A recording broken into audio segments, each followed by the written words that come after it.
There's only one way now.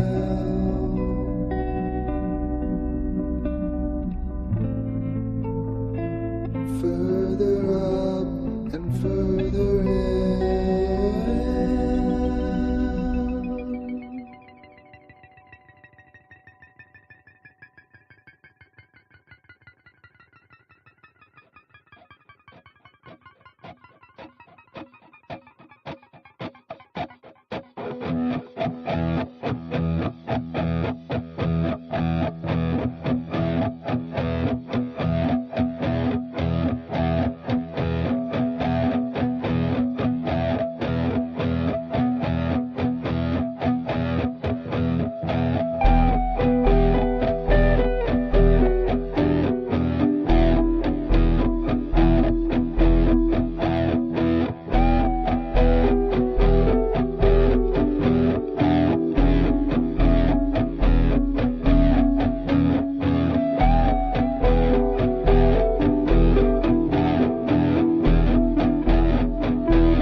I imagine that right now you're feeling a bit like Alice.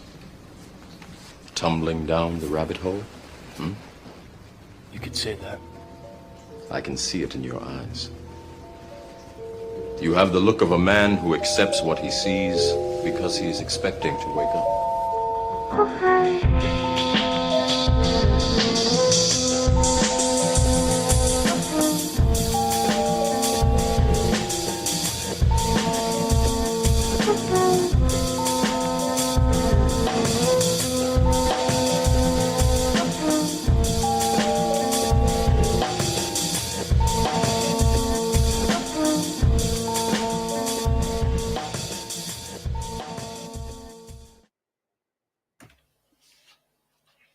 Welcome, everybody. This is Team Rabbit Hole Edition 310 with Chris Knowles, Empire of the Secret Sun.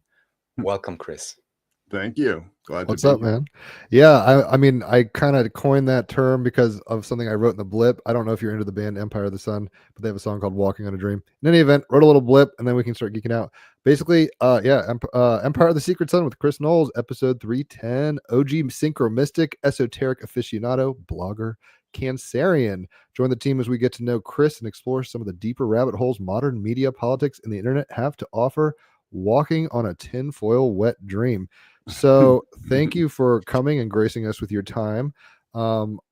Before we start really getting into like how I became aware of you stuff, I should say what we do typically is pull cards on the beginning of this stuff. And I've already pulled a card, trying to juggle multiple things. The Queen of Cups, which is always a hot tamale.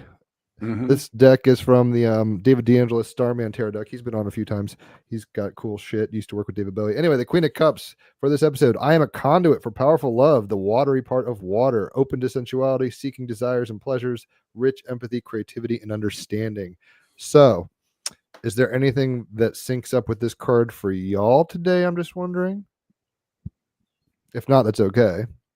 Well, it's a lovely sentiment. You are a Cancer, so you're very watery. So I'm very watery.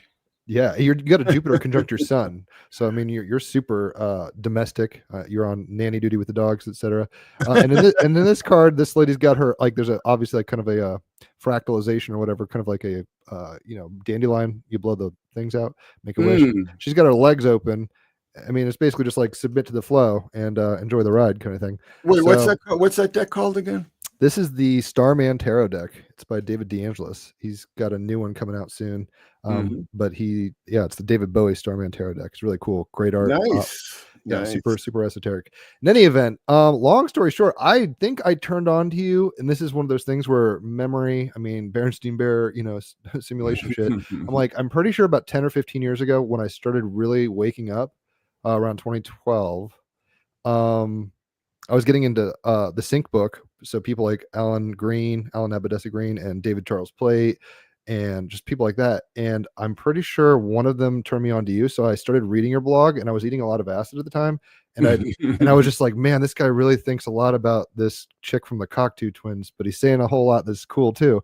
So I turn on to you in a weird way. And then it's not like I'm sitting there like eating your blog all day, but every time I look at it, I'm like, holy shit, this is amazing. And hence me being like, bro, you got to come on the podcast. So I'm almost like this somebody who's like, here's the choir singing in the church, but I'm outside, kind of be like, what the fuck are they singing about? So that's just an awareness, and I don't know how much Raphael's aware of you personally. I think he checked out your recent Philip K. Dick.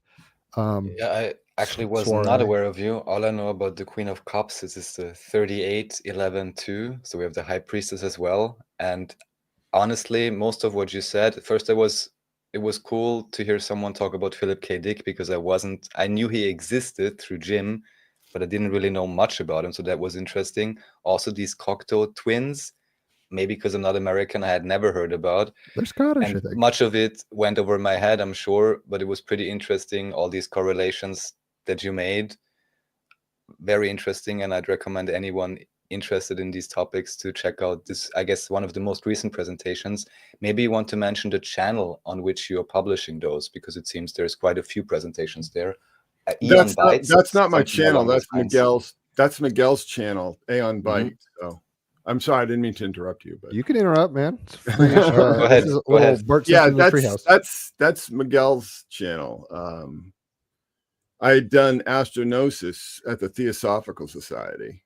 2 years, and then before that we did it in Cancun, which was kind of awesome. Going tropical.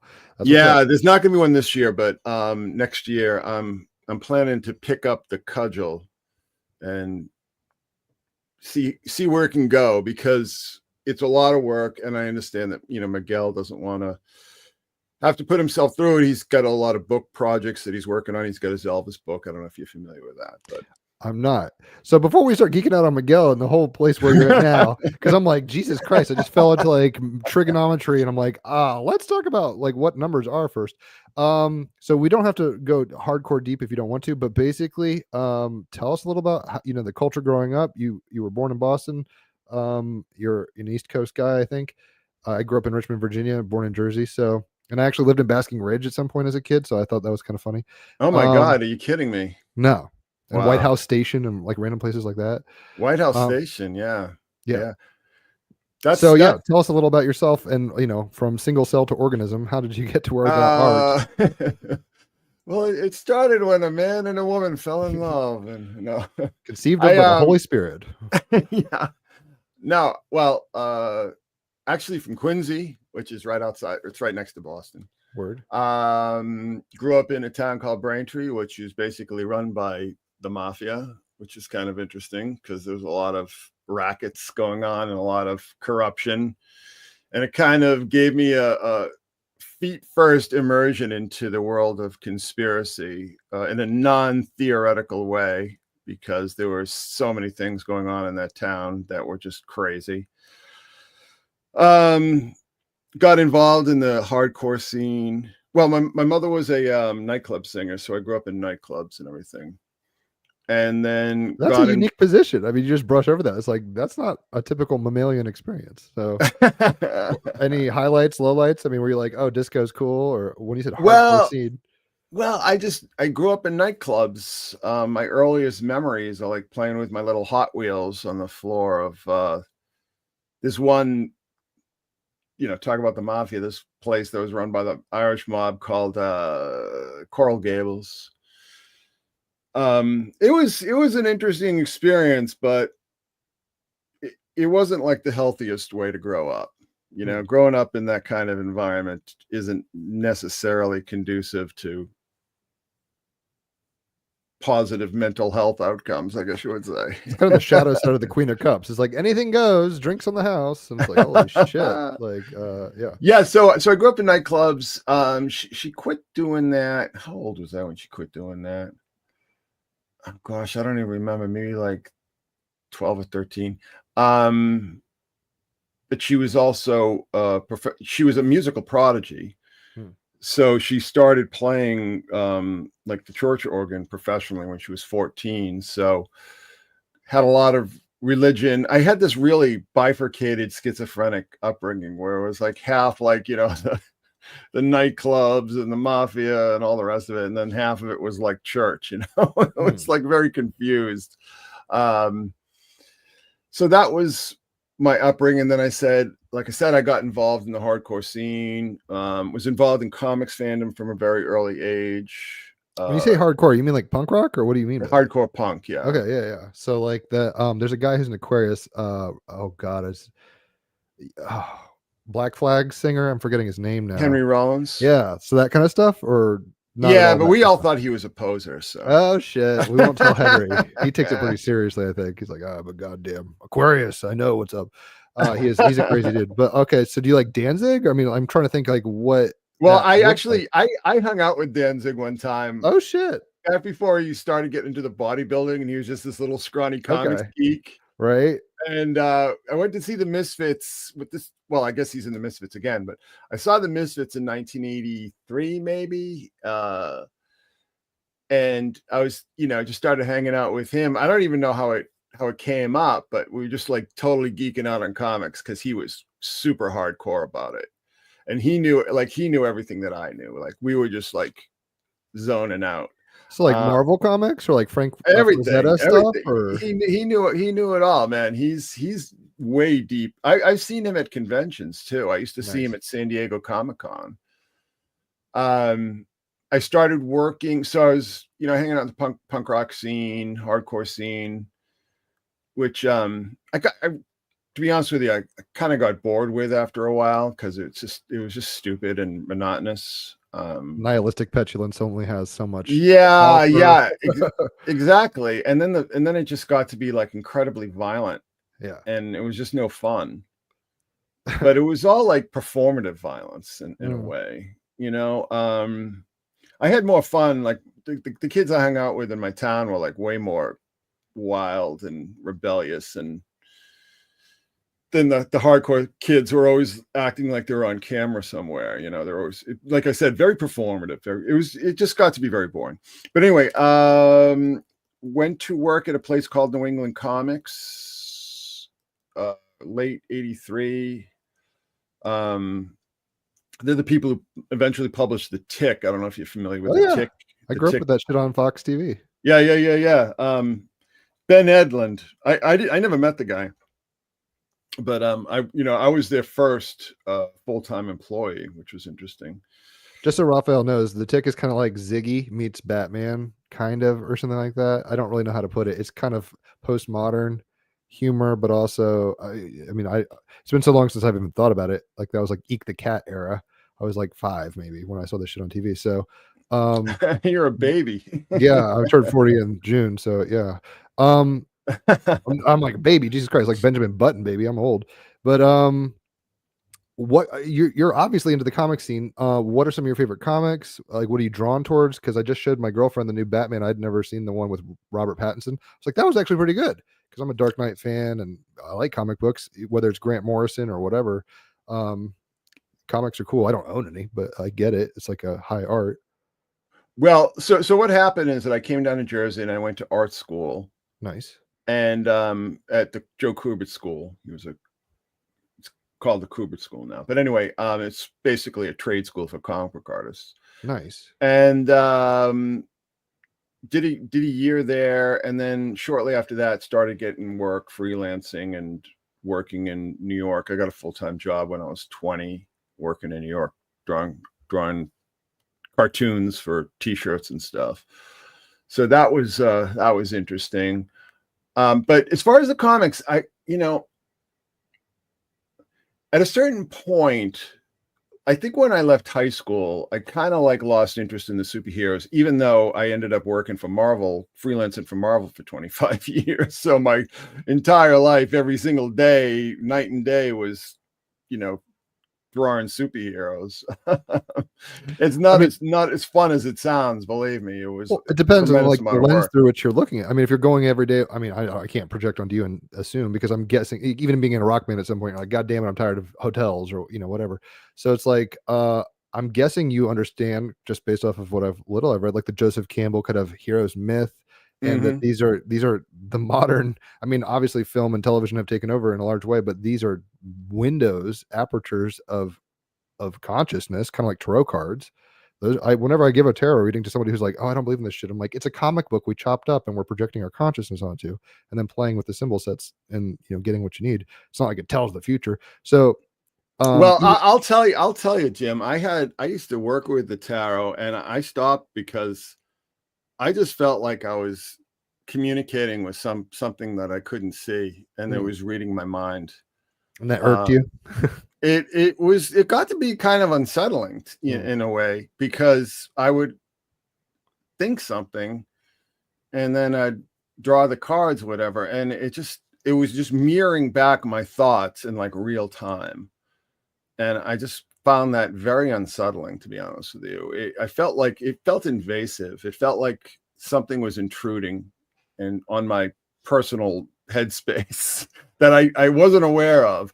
It could all just be psychological, but like how then am I drawing these cards in these combinations that are so specific and so repetitive? Like, how is that happening? Like, what is the mechanism there? That's the great question. That's the fucking question of all the ages. What's going on? Yeah, but it was unsettling because it just felt so intimate. I just felt like violated by it. Okay, so it's not paranoid, but something to the effect of where you're like, I kind of get what you're saying. I astral projected once by accident, and it was cool as fuck, and I didn't expect to do it because I didn't even know it was a thing. And then I did it, and I was like, whoa, I'm not doing that again. So I kind of understand, or like not intentionally at least, where it's like sometimes we tread on holy ground, if you want to put it that way, and we're like, I don't know how I feel about this, or I saw the alien, what do I do about this? So existentially, in some weird, I don't know about your presuppositions like ontologically, so it's like when you're like, oh, it fucked with me psychologically, it's like, I don't know if you're a mentalist where you're like all is mind, or we're in Brahma's mind, or if you're coming from the I forget his name now, but there's a Christian guy who is like, we're all machinations in the mind of God, kind of similar, thinking of a Hindu but Christianized. What did you feel like you'd lost agency?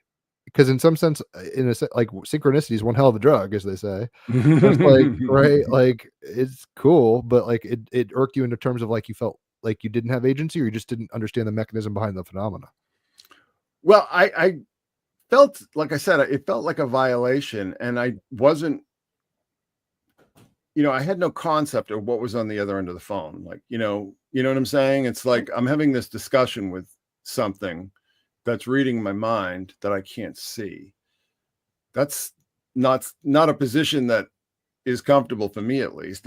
Some people might think it's cool, but if you've had enough experiences with the paranormal and stuff, you start to realize that it's not a game. And I've written extensively about this.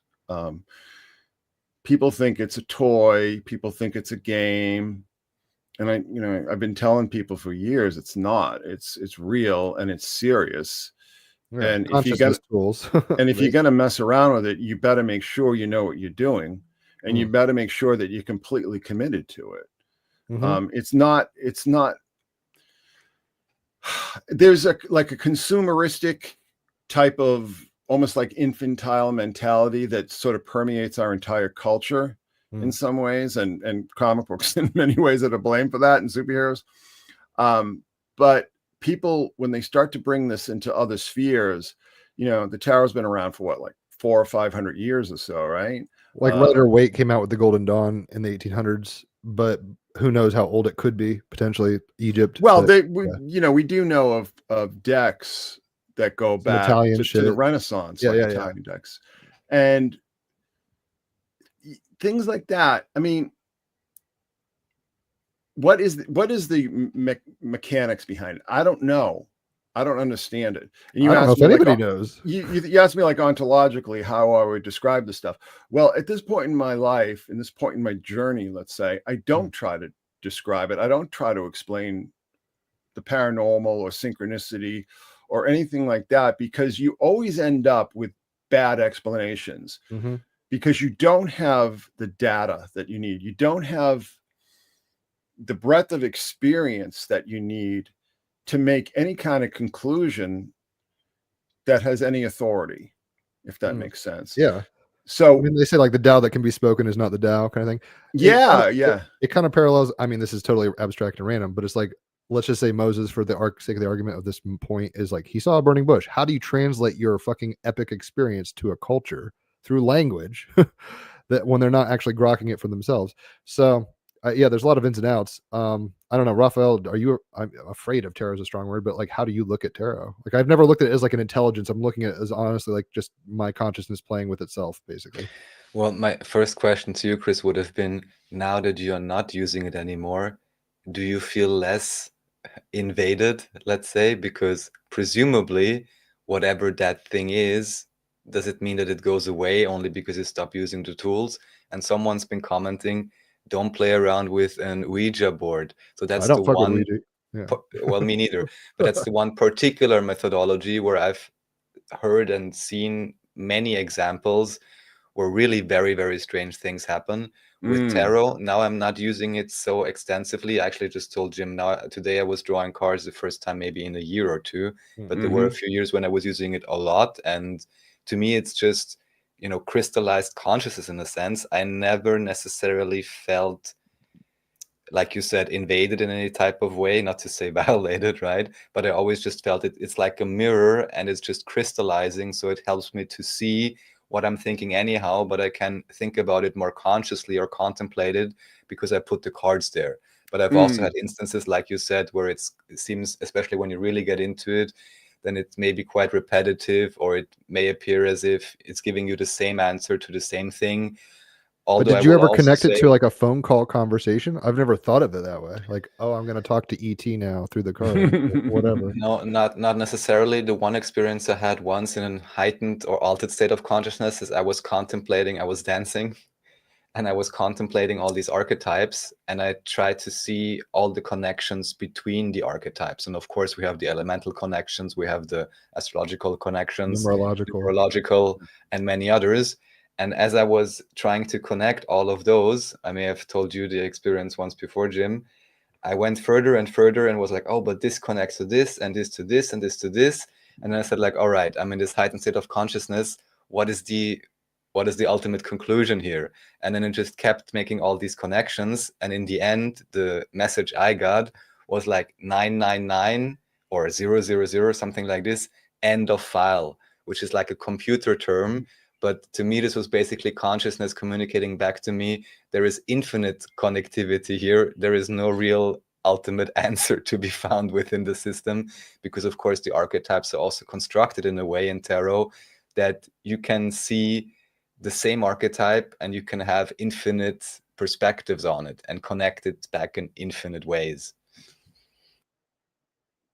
Well, I find that all very valid, but that just wasn't my experience. I should say you have Chiron, your wound is in Pisces, 3rd house, conjunct Saturn. So it's like you might feel, I mean, this is gonna, I don't have to geek out on astrology too much, but it's like you might feel like there's like a spiritual wound in a sense where it's like I don't trust not God so much, but it's like what we're talking about even. It's like I don't want to deal with extending myself to an authority that I can't see or relate to as a self through my mental ideations.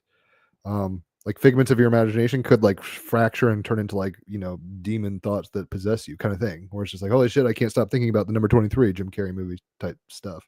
And looking at some of your work, I'm like, oh my God, you probably have bitten by a bug or two in your thinking. Anyway, we can keep going forward in your story. Anytime you want to detour, obviously we don't mind rabbit holes. So I've totally forgotten what we were illustration, talking about New York and stuff like that, Marvel. Oh, right. Yeah. So I ended up working. Well, I worked in New York, interestingly enough, in the Empire State Building for 8 years. It's a beautiful building. No, it's not. Oh, God damn it. Ruining my childlike dreams. It's well, the places where the tourists go are very nice, right, but the actual offices are disgusting, and it was filthy. Like the ventilation systems are so disgusting. Like I don't know if they've ever been cleaned. And I was constantly getting sinus infections when I was working there, which was kind of unpleasant. But then I started working for Marvel. And what was your in there? How did you stumble into that gig? Well, because that's a pretty heavy gig. How did I stumble into that? I was friendly with one of the cashiers at this big comic book store in New York called Jim Hanley's Universe. Word. And I was doing some work, you know, just on spec comic book work for like a friend of his. And he said, you know, I have this friend who works, you know, for Marvel. This is when they were Toy Biz. And, you know, they're always needing people to do this work. And I was a real early adopter with like the Macs and Adobe Illustrator and Adobe Photoshop and everything.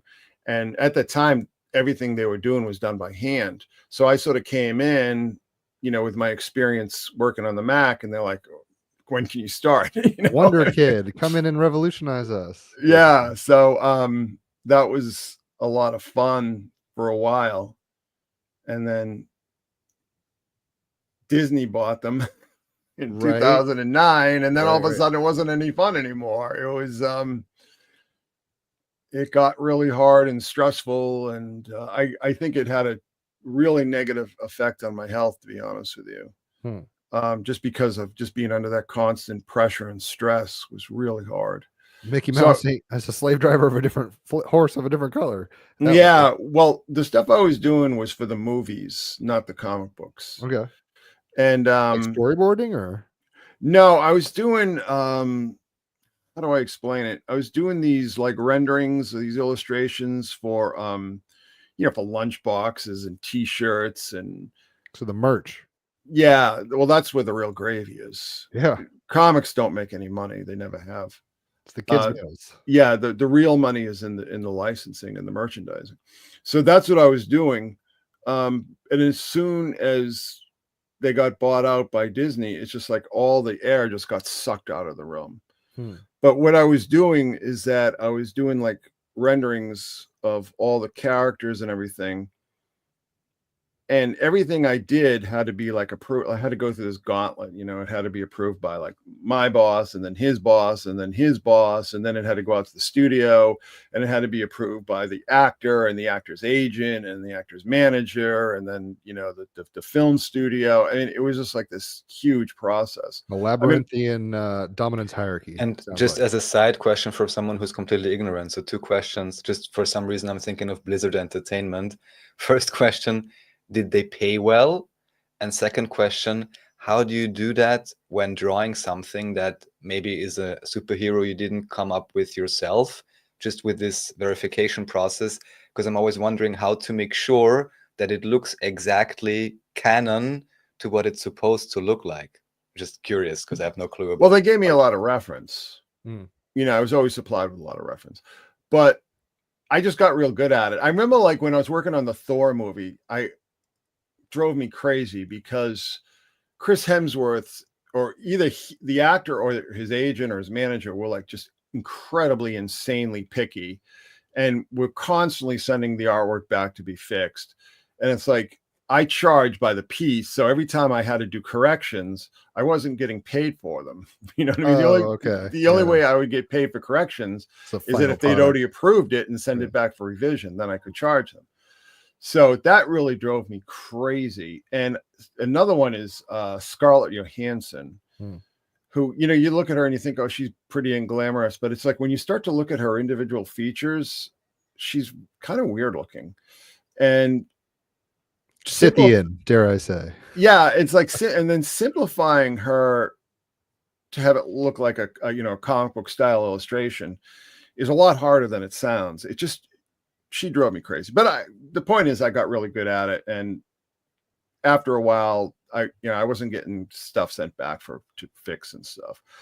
But it was a lot of work, and they kept making the costumes more and more elaborate, putting more and more buckles and, you know, all the piping that they would put in the, you know, the outfits and everything, and the boots and the, you know, the straps and the weapons, and I mean, all that stuff I had to illustrate, and it just got to be insane. I remember I had to do this illustration of the Falcon in the Captain America movie. Was it Civil War? I'm not exactly, I don't remember which one it was, because I actually stopped watching those movies after the first Avengers movie. I just like, all right, I'm so sick of this. I don't want to see this anymore. But the point is, I had to do this thing, and he had these like incredibly elaborate wings, and it took me a week to do like one. Like the feathering. Well, it wasn't the feathering. It was like all this like mesh and all this sort of apparatus, these mechanics and so on. I mean, I can show you the illustration if you're curious, but it drove me crazy. It just drove me nuts. And then he had this like camouflage uniform. So anyway, the point is, like, as soon as Disney takes over, they start just going nuts with all the detail, and it just became very stressful. But I stopped. Did you not watch the whole like Infinity War and all that shit? No, bro. Dude, during COVID, during the lockdown, I binged all that shit, and I was like, I don't love all of it, but it synthesized well enough. You're gonna have a very different take. I mean, this is like someone who's grew up in the punk rock scene, and now you're watching like Joan Jett on Disney Channel or something. It's like, it's not gonna equate the same. It's not gonna fly. Yeah, it's not gonna pass mustard. But for me, I was like, okay, for what it is, it's fine. They really fell off after Stan Lee died. Like, everything coming out now is garbage, straight up and down. I haven't looked in a while, but I'm surprised you didn't see Infinity War. I think that was like the high watermark. I mean, there was like a symphony of 20 fucking themes leading up to that. Well, you know, here's the thing. I wrote this book back in 2007, or it was published back in 2007, called Our Gods Wear Spandex. And that book did really, really well. And I got on TV and did all these documentaries. I didn't know any of this. I'm glad, by the way. I like, oh shit, we got a rock star? I didn't even realize this. So I'd done all this media for that, bunch of podcasts and a bunch of radio shows, you know, big radio shows on NPR and stuff. I just got sick of it. You know, I mean, I really lost interest in the superheroes. I mean, I was still reading comics, but it wasn't, you know, mainly superhero stuff. I just got really burnt out on it because I started reading comics when I was 3. I taught myself how to read when I was 3 by reading comics. And after a while, you just realize how many times can Batman fight the Joker? You know, how many times can Spider-Man fight Green The gum lost Goblin? its flavor. I got you. You know, yeah, it just you get it. You know, it's part of your past. It's part of your childhood. You understand it. You don't need it anymore. It's just like, okay, I'm done with that. You know, and unfortunately, I mean, in many ways, I think that the immersion into superhero culture and geek culture in general, just I think it had a very negative effect on the culture and on society, to be honest with you. Maybe that will be my next book. That will be my follow-up book to it. Infantilism in America. Yeah, well, That's you know, this whole interesting infantile cultural mentality. critique of these themes. Please go on. Well, you know, seeing all these people on YouTube who like, you know, 50-year-old men talking about Snow White or, you know, Not like at a Jordan Peterson level. It's like she's got nice boobs or something like that. well, it's just people who just have childlike tastes. You know, they're interested in childlike entertainment, and I'm not. You know, that stuff doesn't interest me. And so with the Marvel movies, they used to invite us to these big screenings at the Ziegfeld Theater in New York. And that was, you know, that was kind of exciting. So I'd see them all because I'd go to these screenings that they would have for all the freelancers and so on. But after a while, I'm just like, this is the same movie over and over again. And, you know, you talked about Infinity War. I tried watching Infinity War on TV. And I don't know if you've ever seen this, but all that CGI stuff looks like a bad video game on TV. It looks great on screen, but it just doesn't adapt. It doesn't scale down well. Right. It just looks really cheesy. So I think it was on Christmas, you know, my family, we had this family tradition. We'd always go to the movies, and then we just got sick of going to the movies because, you know, it got to be so expensive, and we just watched something on big screen TV at home or whatever. But I remember watching Infinity War and just thinking, like, I hate this so much that I couldn't make it more than 20 minutes into it. I just like, I hate this. This looks stupid. This looks terrible. The CGI looks awful on this TV. I know these stories by heart, having grown up reading them, and it just doesn't appeal to me. You know what it kind of reminds me of? Kind of how you jump the scene in the punk rock world. Seems like to be an archetype for yourself. Like you're part of something very cutting edge and maybe revolutionary, whatever the fuck, however you want to look at it, like a scene that's really happening in a way. And then you kind of get jaded and pop out of it sooner or later. Yeah. Well, yeah. My kids call me a hipster. They accuse me of being a hipster. So you're cool. Yeah. Yeah. You know, I was into that before anybody else. But I mean, there is an element of truth to that, because when things enter the mainstream, so often they're just like watered down or dumbed down, right? And the essence often gets lost.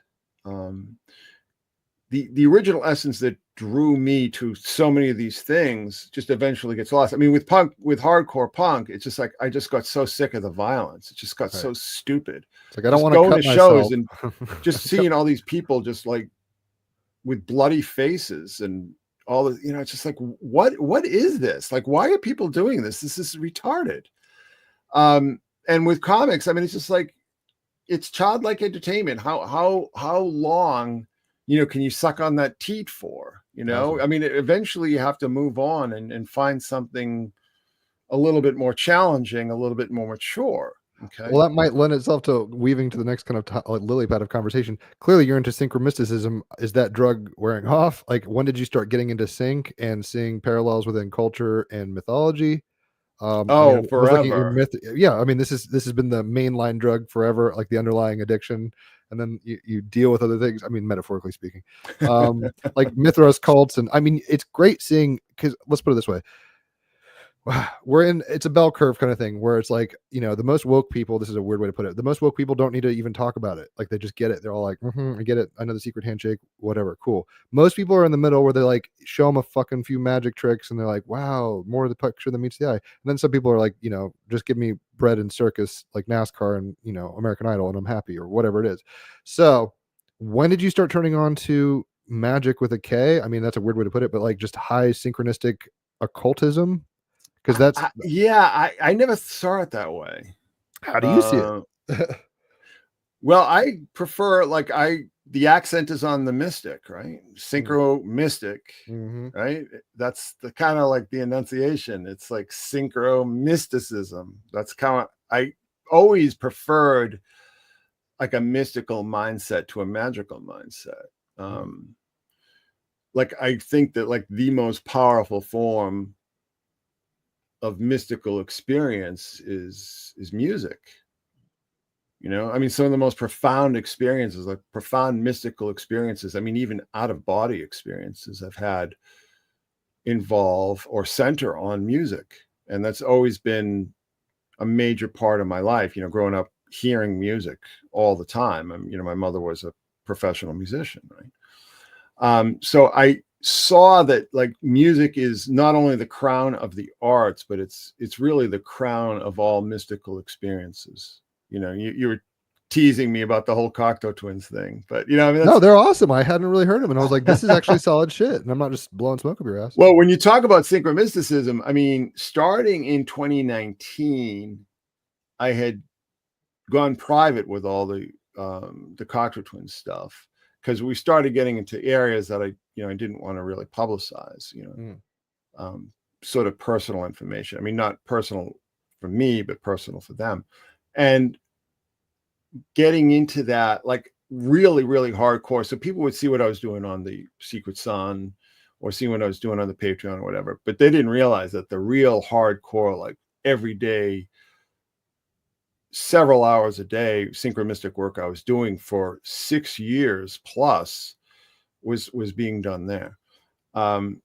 So synchromysticism, it's almost something that I can't avoid. And I really do feel that my training as an artist kind of plays into that because I see things. I mean, part of my job when I was working for Marvel is that I'd get this reference, these pieces of art that I had to translate. Basically, I mean, it's, I'd have to take raster painted art and retranslate it into vector art, which is, I mean, that's some of you might be familiar. I kind of pick up what you're putting down. I'm an art. Yeah, I mean, it's just basically turning something from like a painted image to an image that you can silk screen or something. Okay. I mean, there's a lot more to it than that, but I had to like see where mistakes were made, like if the ears weren't the same size or that the eyes weren't on the same level, or even like the costume details were incorrect. These are all things that I had to fix. These are things that I had to fix in post, as they say. So it really trained my eye to really pick things up almost immediately. Just seeing things, noticing things, I think is the best way to put it. I was trained through 100-hour weeks for years, basically, to really focus in on what is not only wrong, but like also pattern recognition. I really think that my training as an artist had a huge impact on my pattern recognition skills. Okay. Even, I used to play music. So, I mean, even that, that experience. So everything just was sort of building up to that. And I was doing what we now call synchromysticism, like back in the 80s, Right. And in the early 90s. And it's like, I'm not just saying that. I mean, I have these notebooks. This is pre-internet, right? Mm-hmm. I have all these notebooks filled with all this stuff. I mean, I was doing it like pretty hardcore starting in 93 is when I really was starting to do it in earnest. But that was like me experienced. Let me just back up a bit. I had read Man and His Symbols by Carl Jung. Jung is a dope guy. Yeah, and if you've seen that book, I mean, it's very heavily illustrated. And I really tuned into that because there was another book that I was just so fascinated by when I was a kid. It was called Man Watching. It's by an anthropologist named Desmond Morris. If you ever get a chance to pick that book up, just check it out because it's all about nonverbal communication. And that's something that really fascinated me. I really became fascinated by how people communicate, often without intending to, nonverbal body language and all the rest of it. So that all contributed to my interest and my work with synchronicity or synchromysticism, I guess you would say. And it was just something I almost like fell into, you know. Yeah, I mean, I didn't even know what the term synchronicity was until 1983, when I got an issue of Rock Bill at Quincy Records, and it was on the Police album Synchronicity. Great album. And there were all these sidebars, with examples from Jung's writings of people experiencing synchronicity. So that was 1983. So that was another real eye opener for me. But it wouldn't be again till like 10 years later that I really started doing the work in earnest. And it wouldn't be until 13 years after that I started blogging about it. So, but it was something that I always do. It's like I almost do it naturally. It's almost like reactive. Well, I'm looking at your chart. You've got Jupiter, which is like expansion, luck, however you want to put that. Dumbledore, he's like gifting you all the time. Your gift is conjunct your sun, and Cancer, 7th house, which is Libra flavored. So basically, you're kind of a midwife of vibrations within relationship, whether that's acoustic or nonverbal, like you're saying. And your Mars is up in 7th house in Gemini. So it's like you move towards differentiation. And that's one of the bigger parts of, I think, seeing synchronicity is like seeing the Vesica Pisces of how things correspond. I mean, that's the whole fucking point, right? It's like, how does this relate to that? As Raphael alluded to earlier in his ecstatic tarot trip or whatever, it's like it's all one big thing, kind of infinitely gushing or something like that. But the capacity to differentiate between yin and yang and how do they interplay and all that jazz, you're naturally wired for that. So you probably do feel very intuitively and almost in a mother, like I said, a midwife. I mean, it's the Cancer is the mother. So you're like, I'm helping you guys birth. I'll hold your hand when you go down that Willy Wonka tunnel ride. Like, it's a fucking wild trip out here, kids, but like we'll go through it together. What was the turning point in 93? You said that you were like, I really kind of saw something, or what was the when did you start kind of geeking out and really taking it seriously in terms of a journalistic almost approach? Well, there are a number of factors that sort of came together, that sort of coalesced. It was early September of 1993 that things really sort of took off. One thing that I should mention, that people who follow me are very familiar with, is when I was a kid, I would hallucinate all the time. I had a lot of health issues that I would get really high fevers, like 105, like crazy fevers. Like, I don't know how my brains didn't boil or something, but because I had these really high fevers, I'd hallucinate a lot. And that sort of became part of my baggage, as you said. Well, your initiation. I mean, that's your portal in kind of thing. Yeah. And one thing that I've always talked about is when I had this like leprechaun encounter while I was hallucinating, which was rather intense and extremely memorable and extremely vivid. I would have very vivid, almost real types of hallucinations. What was the gist of that leprechaun trip? I mean, I know it was sober or whatever, but like the experience. Well, so I was very sick. I was sleeping on the couch because I couldn't go up and down the stairs. And one night, it was February, March of 1979. I was 12 years old. Just wake up and there's this leprechaun in the middle of the living room sitting on a rock screaming at me in some weird language. You know what I mean? Enochian. Yeah, it was kind of like moving like a puppet almost, like like weird stop motion animation, and it had these like glowing red eyes, and it was like bald, but it had hair on the side and a little beard, and it had it was wearing like sort of like grubby clothes, and it had a rope belt, right? But not only that, so it was sitting on this rock, but then as I looked again, like basically my entire living room disappeared and became like this like science fiction landscape, right? Like just looking on into this distance, and these rocks. And I don't know if you know Gordon White, but when I told him that story, he said the rocks are like boundaries, and like creatures like that are like boundary keepers. So it was like, sort of stumbling accidentally into another dimension, and he's Like a saying, guardian "Get with a out! threshold. Get the hell out! You don't belong here." That's And fascinating. so and then it went on for a short period of time, but then the ceiling opens up, and all these gold coins just start raining from the ceiling. So Jackpot. yeah, Sounds so like a Jean-Claude Mobius kind of surreal situation. And you're 12 in 1979. Like the Talking Heads hadn't even dropped the fucking Remain in Light yet. So I mean, I don't know if you're in the Talking Heads. oh yeah, all that, especially like Remain in Light, Fear of Music. Fear of Music, I think, came out like in April of '79. So. Okay, so they were I was into all that stuff. Because that's kind of punk, but not really. I mean, it's like, well, it was new wave. Yeah, but that's the stuff I would listen to. Like I didn't go home and listen to like hardcore death metal. Yeah, I'd go home and listen to Talking Heads and Susie and the Banshees and stuff like that. Like stuff that was like good. Did you like Van Halen?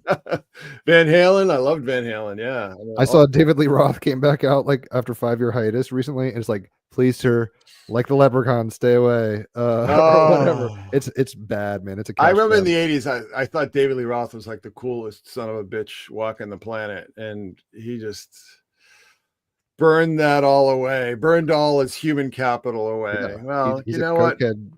Miscreant or whatever. It's actually funny. He's out of his mind is really what it is. Yeah, no, like nuts. Hollywood showbiz burned him like a light bulb. He's just not quite. Like it's a vessel, almost like a Gollum of Hollywood. It's like whatever he was channeling at one point, he ain't channeling no more. And well, the thing you notice here's the thing about musicians that people don't understand. So people hear all these horror stories about musicians, like they did this or they got addicted or they did this terrible thing or whatever happened. I mean, good musicians are all incredibly damaged people. I have an expression: the muses choose broken vessels, and I mean that's really what it is. Because when you work with music, you understand that you become a conduit and a channel for it. You don't create music or music that's any good. It's like I said, it's channeled through you. It flows through you. Queen of Cups. I'm a conduit. Yeah, exactly. So when people like David Lee Roth, I mean, I just remember like when I was a kid, like thinking Van Halen were like the greatest, even though I'm a punk rocker, I remember having like a conversation with like one of the big head punk rock guys who passed away recently. And we're both like, yeah, we like Van Halen, like I like Van Halen too. We couldn't say it out loud. Van Halen closet. Yeah. It's funny because my dad, I mean, I'm 40 in June, right? So I'm not old, but I'm not young. My dad, he didn't raise us on the Beatles and shit. Like I remember turning distinctly on to Pink Floyd and Zeppelin in like middle school and being like, what the fuck? I didn't know about this. He was teaching us about Talking Heads and Jump, Van Halen, all that shit. One of the best things I've ever heard. I mean, it's still cool. That's how I would put it. At the beginning of, I think it's Hot for Teacher. Yeah. All the kids are coming to school and David Lee Roth says, I don't feel tardy or something like that. And it's just like, that's so cool. That's like punk to me. It's Bart Simpson as fuck. That album. So that album came out in my senior year. And like, when I hear that album, all I can think about is like incredible pool parties, keg parties, beach parties. I mean, that album was like the party album of 1984. And it makes me very wistful thinking about it because I just remember like all the crazy times that album and the Billy Idol Rebel Yell and Psychedelic Furs and it ain't what it used to be. Cancers can be nostalgic, and like I give you full permission to be nostalgic. You got Jupiter as far as that fever thing, I mean, your Pisces Chiron, I mean, in third house, I gotta say this like in a cogent way and not like a judgmental way, but it's like mental health and like hallucinations and stuff like that. Not surprising that's on the table for you. But like I said, it's almost like Chiron is the wound where the light enters, so it's like a double-edged sword. It's like, Tiny Tim fucking can't run like the other kids, but my God, he's gonna melt all our hearts with the message or whatever. So it's not bad or good. It's just like kind of a Achilles heel that you're gonna, it's like any fucking superhero. It's like, Batman. Oh man, he's a depressed orphan. Meh. It's like, okay, well, there's gonna be some gold there that you can't get otherwise. Well, one thing I will tell you that's really interesting is that when I started experimenting, with hallucinogens and so on, I know this place. I know where this is. I understand this landscape. I know this territory. It was very familiar to me. I actually had mentioned this to Graham Hancock one time, and he had said that like when you have high fevers like that, it trips the DMT circuits in your brain. I don't know if that's the pineal gland or whatever, but it just like that world, like that, the world of like mushrooms and acid and everything, the fever dream space. Like I knew that space, I understood it. I'd been there, for a good chunk of my childhood. So it doesn't necessarily mean that it was a place that I enjoyed being. My hallucinogenic experiences, it's kind of like Alan Watts talked about, like, you pick up the phone and then, when you're done with the call, you hang up the phone again. I don't know if I was that abrupt about it, but I still fucking trip all the time. I love being a psychonaut. It's one of those things, though. I mean, I don't smoke cannabis now. I used to grow and be way into it, but it's like just like your punk rock scenes and stuff, like, or Marvel or whatever. It's like the edge loses it, and then you can kind of get caught up in the culture or the momentum of the thing, as opposed to like the epiphany, the apotheosis, or what I mean? Like, you can't go to Studio 54 every fucking night and expect the burning bush. Like, it just isn't going to work that way. That's kind of what can happen with psychedelics. And psychedelics are tricky because I think necessarily they undermine the ego in such a way that it's always novel. Like, the novelty level is super high. Whereas if I get drunk or do coke or something like that, which I don't do anymore, you kind of know what you're setting up for. It's not like, oh my god, oh my gosh, I don't know what's going to happen. It's kind of like Jon Stewart in Half Baked, I think, or something. He was like, have you done that on weed? Like, early on in your pot career, it's like everything is amazing. Get on a roller coaster high. I've never done that. Listen to this album high. I've never done that. But if you become a pothead, it's like, then it becomes, and I have nothing against stoners. Like I said, I used to grow. I'd rather people be stoned than drunk. I was a major stoner in high school. I mean, it was like morning, noon, and night. Yeah. Pot zombie is what I call it. It's like, I enjoyed it. Yeah. Well, I don't smoke anymore, but I do, just full disclosure, I do take edibles every night to help me sleep. Because if I it's the only thing that I've been able to use that will help me sleep through the night. You tried melatonin? Yeah, it's melatonin. Like, I was trying melatonin again. I was thinking, oh, maybe I shouldn't, be taking so many of these edibles. I'll try the melatonin again. And I swear to God, every single night I'd wake up at 4 a.m. and couldn't get back to sleep until 7 all the time. Like, I just was not, I have a sleep disorder, so I wasn't sleeping through the night. But this is going to sound so weak, but I've had a lot of experiences with edibles that have been pretty intense. Edibles that it's a different way of metabolizing. You metabolize the THC differently when you consume it than when you smoke it, and it does have more of a hallucinogenic character to it. I don't know if you're familiar with some of the literature on that, but I've had plenty of experiences when I sit there and I slice things. Like, am I getting the right amount? Because if I take too much, things just go a little trippy on me. It's funny that you say that, because I mean, like I said, I do a lot of psychedelics and smoke a lot of weed, so I'm not too afraid of it now. But back in high school, in my senior year, I had a nervous stress and drug-induced nervous breakdown, and the edible was what the catalyst was. Like, I was disassociated so hard. I thought I was like connected to the Iraq War psychically and all sorts of crazy shit. I've had some. I had some bad experiences. When I first took edibles, I didn't like understand the dosage, and I ate like 3 of them. Yikes! And it was like going to hell. It was like being tormented by the Dementors in the Harry Potter novels. It was really bad. It was really unpleasant. It was worse than like my worst acid trip, to be honest with you. So my worst bad acid trip is what I'm saying. Feels more heavy and like inebriated. Like, acid's clear, so it's like, if it's bad, I can just be like, all right, I'll shift my focus, or get in a different vibration. Where the physiological like, aspect of it, right? This. Yeah, the somatic aspect of it is much more intense than that. You're absolutely right. Yeah. All right, so I'm curious. I mean, tell us a little about, especially with the Queen of Cups, and I know you've got dogs at some point that need tending, so we'll keep an eye on that. But They're quiet. They're yeah, good. hush you.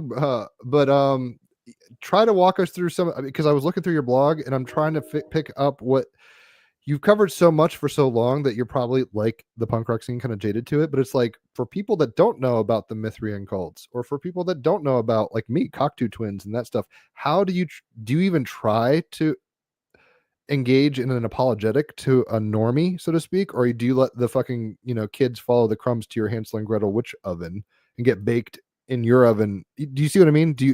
How are you parlaying this information to the public? Obviously it's not for everybody, because when I read this kind of stuff, especially with synchronicity, and you've said it and I've looked at your chart, so I'm like, you're balls deep in the mystic for sure. Like the river of magic and mysticism and stuff, it's not that different. Creativity and insanity are not that far apart, right?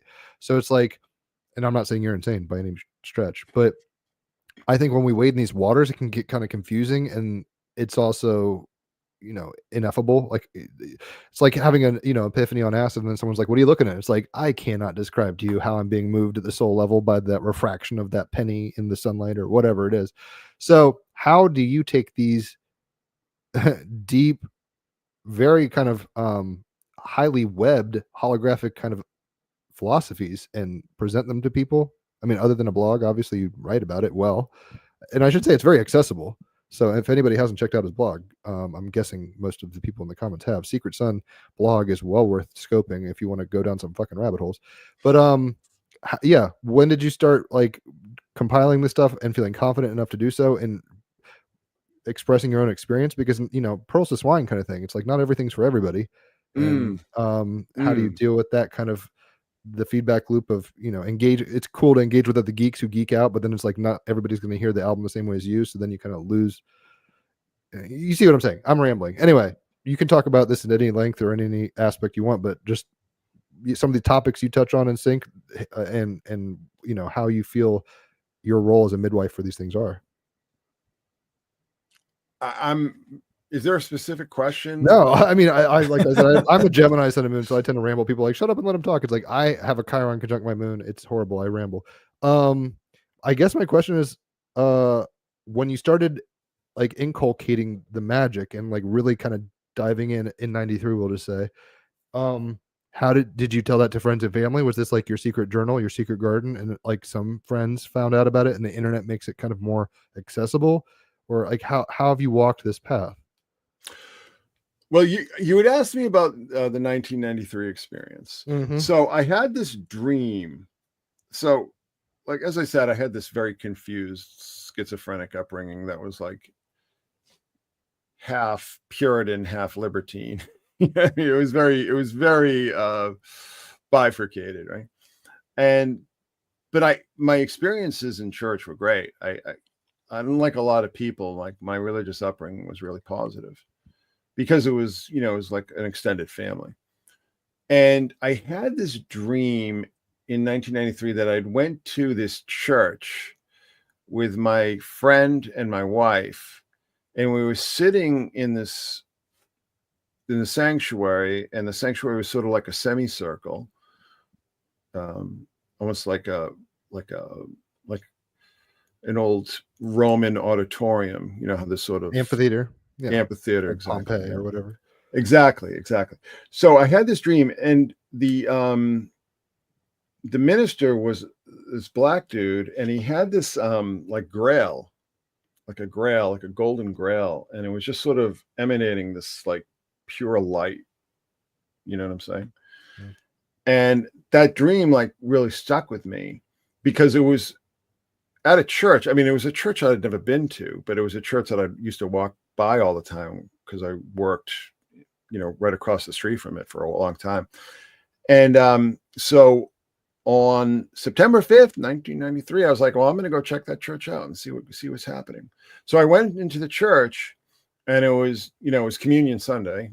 Methodists only have communion once a month, but it was also a semicircular design in the sanctuary. And I was like, oh, that's interesting. And then the pastor comes out, and he's this black guy, And I'm like, oh, well, that's interesting too, right? Check. Yeah, I had no idea about that, right? And then I find out, then I realized that he is the brother of the pastor at my old church who would, I mean, his brother had taken the reins of the church long after I'd stopped going, but it turns out that he was the brother because of the pastor, because my grandmother and my aunt and some other family members still went to that church. And I was like, what are the odds of that? You know what I mean? So I have this dream that's sort of like bringing me into this experience. And there we go. It's obviously a prophetic dream. And then there's this whole synchronicity where he's the brother of the pastor of this church that I grew up in. And a lot of other things happened around the same time that probably too much to go into. One of which is that Friday, the X-Files premiered. Ooh. Yeah, which, is obviously a huge part of my experience. But that came on. See, that whole experience it was almost like the culmination or the climax of this whole experience where I was doing a lot of dream work. I was having a lot of synchronicity. Like I said, I was writing all this down like longhand and in notebooks and so on and so forth. And it just felt like that was like a turning point. And that really got me started on the whole concept of synchronicity and, started reading Jung, a lot of Jung, got interested in the Gnostics for a while. But, just like this immersion into this whole mystic world. And at the same time, I discovered Gnosis magazine. I don't know if anybody remembers Gnosis magazine out there, but that was published by this old underground cartoonist named Jay Kinney. And there were so many great magazines back in the 90s before the internet, I really miss them. That was like kind of my culture with these great magazines. New York Press was one of them, Gnosis magazine, Details, Mondo 2000. It just felt like you were part of something. It wasn't just like all these random websites or whatever. It was the height of organic culture, postmodern organic culture. It was real. Mm-hmm. I mean, there's a big difference between just bits and bytes on a screen and a real physical, tangible object that you can hold in your hands. I mean, the experience is a different experience, and you process the information differently, by the way. Mm-hmm. Okay. Tactility is a crazy thing. Yeah. But this was also, a point in time where people my age, we were sort of coming into our own, basically. I started working, like I said, started freelancing for Marvel, but I was also doing like work in advertising, and I was working for this one advertising agency where like everybody was in their early or mid 20s, like I was, and you just felt like you were part of something, and that's all gone now. It really is. When I was 20, I just basically saw an ad in the paper, in the Village Voice, and walked up and got a job, $20,000, which is an amazing amount of money at the time, right? Yeah. But I also had like full health insurance. Jesus Christ. Yeah, we didn't pay for it. My first son was born that year. We didn't pay a dime, because whatever my insurance didn't cover, my wife's insurance would cover. I mean, people just have no concept. I mean, this is why I'm really sympathetic towards Zoomers today. Young kids. Mm-hmm. They get a lot of abuse. They get trashed a lot, and a lot of it is justified, to be honest with you. But they just getting such a raw deal in life, and that's something that we really need to address. Where a young person can't get a decent job, just with no experience, can't find like just a cheap apartment to rent. I mean, we've really shut a lot of, well, not we, but the society has shut a lot of doors for these kids, and that's something that really needs to be changed. But that's a side road. But anyway, so I had this whole mystical kind of experience where, like, basically my dream was clearly prophetic, right? Because the sanctuary even looked like the sanctuary. And again, I'd never been inside that building. I'd never even walked inside the door.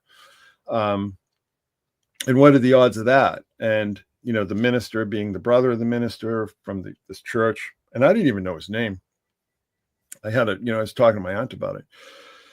So it was really profound. And to be honest with you, it's like I kind of miss that. And I always wonder if like just doing all this work sort of organically and manually, like writing things down and getting books out of the library, getting books from Barnes and Noble or whatever. I mean, I almost start to feel like there is a certain power in the physical and the tangible that we've kind of lost. I mean, we've gotten other things in return, but It's always a trade-off. I hear you. yeah, but the Faustian. physical and the tangible, it's something that, I've been telling people on my Patreon, like, I really want to do a conference next year, because there's just no substitute for getting together in the same room and congregating. I mean, this is great. I love this. I love doing this, talking to you guys, doing all these kind of things. I do a lot of this stuff with my group, but it's a simulation. It is a simulation, and you're always removed. Mm-hmm. And this is going to sound so strange, but the whole sensory environment has a lot to do with it. And it has a lot to do with it. And this is going to sound weird, but it's smell, like scent, like odor. You know what I mean? It's like when you go into a physical space, particularly a physical space where people are cognizant of creating a sensory experience for you. Smell is very powerful. The olfactory is a big deal. I know that, what we're kind of getting is, like we said earlier, is tactility. We've got convenience, we've got speed, we've got the fucking Library of Alexandria at our fingertips, but at the same time, we've lost a major part of what it means to even be a human. And for hundreds of thousands of years, we were gathering in caves that smelled a certain way, or smelled the pheromones of our friends and enemies, or whatever it is. And now it's so removed that there is this kind of, I think Marshall McLuhan talked about it well, but it's like we've entered this age of anxiety, essentially, where we've externalized our nervous system, and we're not really sure exactly how to deal with that. It's cool to have these conversations. They're presaged very well in things like 2001: A Space Odyssey or whatever. Like, this is where we are now is not so far from where we could have predicted we would be, if that makes sense. It's like it's a logical extension of the movement forward in human evolution. But at the same time, we're alienating ourselves from things that are fundamental to our sensory experience in such a way that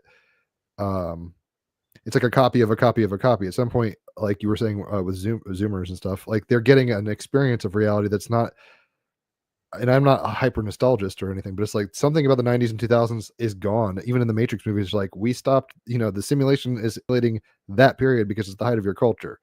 And dude, the 80s. Let me put in a plug for the 80s. Right? Okay, I was born in 85, so it's like I can't speak to it too well, right? Oh, you missed out, man. You missed all the fun.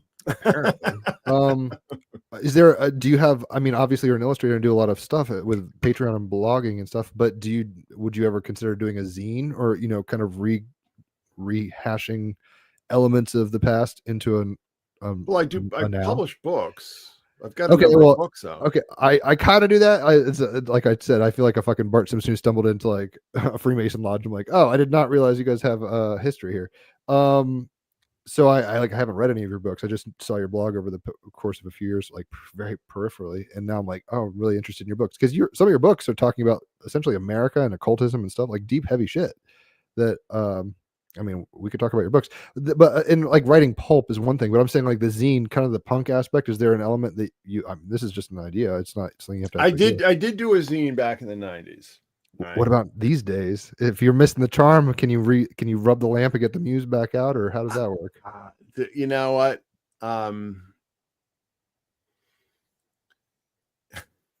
No pressure. There isn't really the culture for it. Back in the 90s, zine culture was really happening.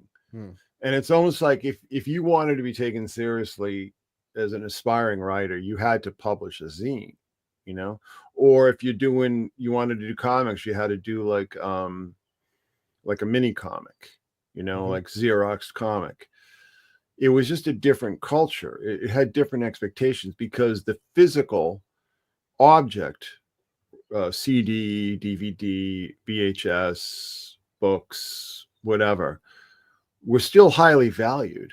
People still attach value to physical media. Okay. And today, I guess I could. I don't know. I mean, it's just I hear you. It would fall into I don't know fears what. somewhat. First of all, I'm so busy with so many different projects that like I don't know what I would like. All right, I got to cut out like another chunk of time to do this zine or so on. You know, it's just I don't know. It's just I feel like the blogging was zines are really disposable, right? Mhm. And they're designed to be disposable. The expectation is that you'd pick up a zine for $1 or $2, you know, at some record store or comic book store or whatever, and you'd read it and just toss it out. I mean, it wasn't something that had the expectation to be saved, right? Yeah. So for me, blogging was sort of like a natural extension of that. Mhm. You know, it just seemed like the logical next step because I was actually blogging. I mean, not a lot of people realize this because the platform is long gone, but I was blogging on Zanga for like 2 years before I started blogging on the Secret Sun. Maybe more, like I think it was maybe like 3 years almost. So I was blogging on this platform that no longer exists, but I found it like I don't think I could do the writing that I do today if I hadn't had that experience. You know, if I hadn't had the experience of, I mean, nobody was reading it, obviously. You know, it was Zanga, and it was a million years ago. But one thing, if there are any people who want to become writers or creators of any kind, no matter your age or the medium or your interests, just do it. Okay. Like people go, should I get a publisher? Should I go to school? It's like, don't do any of those things. Those things don't matter anymore. Just create. It doesn't, if people don't read it, whatever. I mean, like I said, I blogged for 3 years and I don't know if I got any readers whatsoever. I mean, I didn't have the access to the statistics or anything like that, but it didn't matter because I was doing it because I wanted to write. I wanted to sort of express myself, and I wanted the experience. And I was also doing a lot of Amazon reviews. I'm not allowed to Amazon review anymore because I'm an Amazon published author, so they don't let me. Conflict of interest. Yeah, they don't let me post reviews anymore. But I did a lot of reviews back then, and unfortunately, they all got flushed. As soon as I created like my own author page in 2007. All my reviews got flushed. I was really, really upset about it. But it's very Queen of Cups what you're talking about, which is like let it flow. In a sense, I mean, I'm a musician, so it's like how many times have I jammed? And it's like the angels and the muses and God and me are the only ones to know about this. Sometimes you just create for the sake of creation and not so much how capitalistic or how much reach does this get. And I think a lot of people in this day and age, like some of our best podcasts, nobody heard. And they're conversations that are some of my favorite conversations I've had as a monkey on earth or whatever, right? So well, just hold on to them. Right. Well, maybe people will want to hear them in the future. Akashic record or something. All right. Well, yeah, no pressure about the zine thing. And I obviously know you're an author now. I'm more aware of that. So I'll check out your stuff. What kind of projects are you doing? Where's your attention going currently? Okay. Where's my attention going now? So I have the Patreon and I also have a Substack. And they, I bounce things back and forth on those two platforms. The Patreon is a little bit more like multimedia, as far as I do podcasts. I'm doing a true crime podcast as well because, that's what all the cool kids are doing, right? But I'm also working on a book. Back in 2008, I worked on I co-authored the official X-Files book, The Complete X-Files. And then they reprinted it in 2016, I think. And that was like a cool experience, but it was the restrictions were suffocating. It was like, I think it was like 40,000 words, which is ridiculous. And all these kind of things were going on. So I always wanted to do like my own X-Files book. So I'm finally doing that now. It's something that I've been working on for a long time. So I'm hoping to get that out in September, but it's not going to be like, just what's your spin on it? Yeah. What's your take? What I'm going to really get into is a lot of the really deep and heavy symbolism that most people aren't really aware of. because the thing that really fired my career, like I said, I was doing all this kind of stuff. I was blogging on Zanga and had done some comic books in the 90s and so on. But the thing that really got me, you asked me what really got me started on the synchromysticism, is that I had done this whole synchromystic analysis of the X-Files, like really deep, crazy kind of heavy duty synchromysticism. And I sent it to one of the executive producers. Oh shit. And he posted it on his blog. That's approval. If there ever was any, goddamn. Right. I was like, there you go. And I was really no cease and desist letter. It's like, all right, perfect. I've been in. No, it felt very validating. It really did. Yes. Like I felt like I'd made it, all my crazy, weird, synchromystic nonsense ideas were impressive enough, at least as far as how I presented them, for one of the top guys on the show to post on his own blog. But here's the thing that really helped me doing like that work and some of the other work I was doing before I started in the Secret Sun, is that I really learned how to organize material. And this is kind of something I got from Jung, right? The thing that I always really appreciate about Jung is that he'd have all these kind of like psychological or mystical experiences, but he organized them and he classified them and he gave you a way to make sense of them in a way that maybe rationalists might not understand or might not approve of, but it's something that you can present to somebody else. And I'll tell you another thing that had a huge impact on me was, being on the internet from like that same time period. So I'd gotten on the internet around the same time that I had that prophetic dream and everything. And just like arguing with people on the internet, it really, when you end up arguing with these random people who aren't going to, it's like pushing against an unmovable wall. You're never going to move the wall, but you'll build up your muscles really, really efficiently. Wax on, wax off on the internet. Yeah, so like just arguing with people on the internet, like people who are never going to change their minds, who are never going to agree with you. But I wasn't arguing with them for their benefit. I was arguing for them because it was really helping me build my skills as far as, presenting persuasive arguments. It taught me how to organize material and how to present material. And most importantly, to always get corroboration and reference for the arguments that you're making. It really helped me develop skills that, like I said, I'd been doing synchromystic work since forever, but I was able to learn how to present this material in such a way. Because you were asking me, like, is there an in for people or the initiative? I mean, I try as often as possible to give people like a primer, give people sort of like an introduction, sort of walk people through it.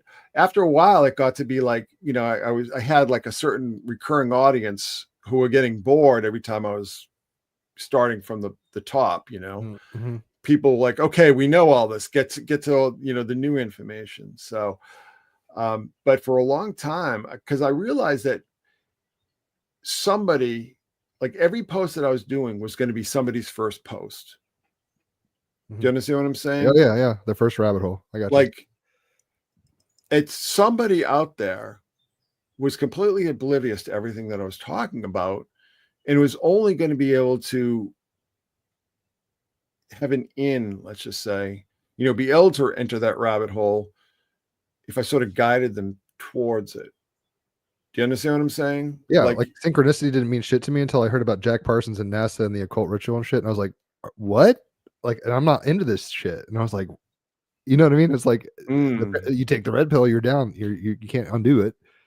So, and I will just say, what you're saying earlier about like how like Jung kind of basically creates a taxonomy of the unconscious and symbols and makes it grokkable, because Freud was a cokehead and he was an asshole, and Jung is like a psychedelic kind of guy. I will always defend Freud. Okay, people bust on Freud, but I think he did a lot of very Well, important he had work. value. Yeah. I'm not saying he's valueless, but People always reduce it to like infantile sexuality. It's just like, have you read his books? I mean, he had something do on you think Moses that's that was the pretty sum and high. the sum and totality of his work and his arguments? It's like, I think people get very knee jerk about Freud. And I think that if you're a Jungian, I mean, Jung was basically sat at Freud's feet for X number of years. I mean, Well, it's like Freud the was modern basically his postmodern thing. mentor. Like modernity had to lead into postmodernity, and I'd say the beginning of postmodernity is people like Jung and quantum mechanics and shit like that, the art, Jackson Pollock, whatever it is. Like we started being like, whoa, it's different than we think. Whereas the height of modernity, with A plus B is C, high logic, representationalism at like a very obvious way, is more Freud. And it's nothing against him. He just finds himself in that zeitgeist in that way, being an aperture of that vibration, dare I say. Anyway, what I was saying earlier though is, and I'll make it brief because why not? How you present these things is important, and your learning of articulation and persuasion, as you were saying, through the kind of wetting on the stone of the internet, is something like, Joseph, if he had just told his brothers about his dream a little more articulately, he might not have been thrown into prison or the well and all this shit, metaphorically. Dungeon. Yeah. So but even that was good and necessary in some long-term thing. X-Files is one of those weird things because I was growing up. I remember the only time, because it was like coming on late. I was probably like 8 years old. I wasn't even allowed to watch that shit. And I remember like one night I was like home alone and I sat in this big chair and the lights were off. And it was this episode where this family was inbreeding and they like mom lived under the house. And I was just sitting there under the bed. Yeah. Yeah. And I was just like, I had to turn on the lights. Like, I mean, I didn't really fuck with it for a long time. What about the X-Files are you drawn to? I mean, obviously you're pretty into the X-Files, but for those of us who haven't seen all the episodes, kind of thing, I've seen the movie. I think they're even coming out with a 2.0 soon, right? Yeah, mixed feelings. I have no interest in that. I wasn't even interested in those. I mean, I was interested in them, but I kind of wish they never did those revival seasons they did a few years ago. You should always know when to quit when you're ahead. The great ones know when to leave the stage. Seems like a theme in your life, man. You're like, this scene's dead, I'm out. And it's like, but it's not even midnight. Well, when you kind of plugged into the essence, you don't accept substitutes. I hear you. Why half-ass it? Yeah, exactly. I mean, when I had, when I was very young and into my teenage years, having like really profound experiences, like really intense, profound experiences, that I wasn't interested in the simulacrums. I wasn't interested in the substitutes. The memes. Because, I had those experiences. And that to me is, experience is really the wellspring of all mysticism.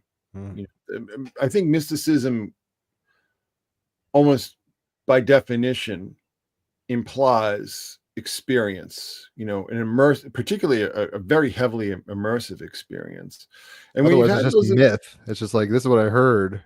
It's like, I'll give you a great example. So this is going to sound kind of cringe. So 1981, I went to see U2 at the Boston Orpheum. Okay. I was 15 years old. And it was an amazing experience. I mean, like very intense experience, because it was like they were brand new and they'd never played like a place this size before in America. And it was just like there was a freshness and a newness about it. And I was like on my chair and like my shirt is soaked with sweat and I took my shirt off and I'm like spinning around and like everybody's being baptized in my sweat. I mean, it was just like a really intense out-of-body experience.